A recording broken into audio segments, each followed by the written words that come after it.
দ্বিতীয় দফায় মার্কিন প্রেসিডেন্ট হিসেবে শপথ নেওয়ার পরই একগাদা নির্বাহী আদেশ জারি করে হইচই ফেলে দিয়েছেন ডোনাল্ড ট্রাম্প। বিশেষ করে জন্মস্থান সূত্রে নাগরিকত্ব বাতিলের আদেশে সই করার পর এখন লাখ লাখ অভিবাসীর সন্তান আতঙ্কে আছে। যে কোনো সময় তাদের ধরপাকড় করে স্ব দেশে ফেরত পাঠানো হতে পারে। মার্কিন সংবিধানে দেওয়া এই অধিকার বাতিলের জন্য এক দশক ধরে রাজনৈতিক প্রচার চালিয়ে আসছেন ট্রাম্প। এবার সুযোগ হাতে পেয়ে কাজেও লাগালেন তিনি। বাবা মা অবৈধ অভিবাসী হলেও যুক্তরাষ্ট্রের মাটিতে জন্ম নিলেই যে কেউ দেশটির নাগরিকত্ব পেয়ে যান।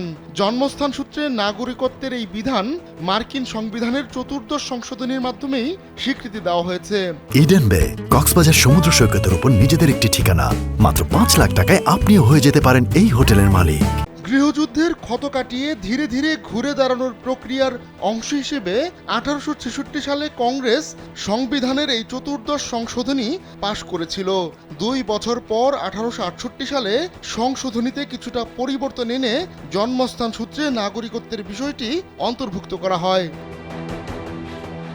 প্রেসিডেন্সিয়াল নির্বাচনের প্রচারণায় নেমে 2015 সাল থেকেই এই জন্মস্থান সূত্রে নাগরিকত্ব বাতিলের আওয়াজ তুলেছিলেন ট্রাম্প। ওই সময় একটি পলিসি পেপারে তিনি বলেছিলেন, অবৈধ অভিবাসনের সবচেয়ে বড় চৌম্বকীয় ক্ষেত্র হচ্ছে এই জন্মস্থান সূত্রে নাগরিকত্ব।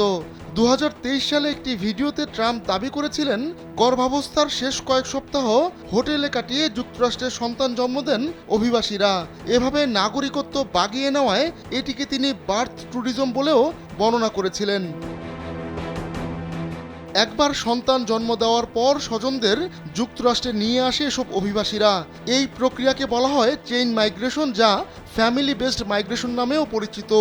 প্রথম দফায় প্রেসিডেন্ট থাকাকালে এই জন্মস্থান সূত্রে নাগরিকত্ব বাতিল করতে চেয়েছিলেন ট্রাম্প, যদিও শেষ পর্যন্ত এমন কিছুই করেননি তিনি, কেননা ওই সময় কোভিড-19 মহামারীর প্রকোপ শুরু হয়েছিল। ট্রাম্প তার পুরো নজর সেই মহামারীর পেছনেই লাগিয়ে দেন। জন্মস্থান সূত্রে নাগরিকত্ব দেবার এই নিশ্চয়তাকে হাস্যকর বলেও মন্তব্য করেছিলেন ট্রাম্প। তার দাবি, বিশ্বে যুক্তরাষ্ট্রই একমাত্র দেশ যেখানে জন্মস্থান সূত্রে নাগরিকত্ব পাওয়ার সুযোগ রয়েছে। যদিও সেন্ট্রাল ইন্টেলিজেন্স এজেন্সির ওয়ার্ল্ড ফ্যাক্ট বুক বলছে, বিশ্বে প্রায় 40টি দেশ জন্মস্থান সূত্রে নাগরিকত্ব দিয়ে থাকে। সেই তালিকায় যুক্তরাষ্ট্র ছাড়াও এশিয়ার 2 দেশ নেপাল ও পাকিস্তানও রয়েছে। এছাড়া ক্যারিবীয় অঞ্চল এবং দক্ষিণ আমেরিকা মহাদেশের অনেক দেশই রয়েছে। তাছাড়া যুক্তরাষ্ট্রের প্রতিবেশী দেশ মেক্সিকো, কানাডাও সেই তালিকায় রয়েছে। তবে নির্বাহী আদেশের মাধ্যমে সংবিধানের চতুর্দশ সংশোধনী বাতিল করতে পারবেন না ট্রাম্প, সেটা তিনি নিজেও ভালো করে জানেন। আর তাই প্রয়োজনে সংবিধান সংশোধনের প্রক্রিয়া শুরুর ইঙ্গিত দেন ট্রাম্প। কিন্তু সেটাও হয়তো ট্রাম্পের জন্য অসম্ভব হবে, কেননা মার্কিন প্রেসিডেন্ট এককভাবে সংবিধান সংশোধন করার ক্ষমতা রাখেন না। আবার সংবিধান সংশোধনের মাধ্যমে জন্মস্থান সূত্রে নাগরিকত্ব বাতিল হওয়ার সম্ভাবনাও খুবই ক্ষীণ, কেননা এজন্য শুধু কংগ্রেসই নয়, রাজ্যগুলোরও অনুমোদন পেতে হবে। আবার মার্কিন সংবিধানের কোনো সংশোধনী বাতিলের ইতিহাসও ট্রাম্পের পক্ষে নেই।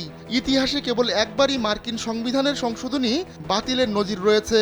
1933 সালে 21তম সংশোধনীর মাধ্যমে সংবিধানের 18তম সংশোধনী বাতিল করা হয়। তবুও ট্রাম্প ও তার রিপাবলিকান ঘরানার আইন প্রণেতারা এ নিয়ে আশাবাদী।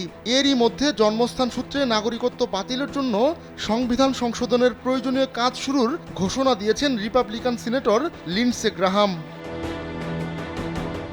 আহমদুল্লাহ শিকদার, কালবেলা।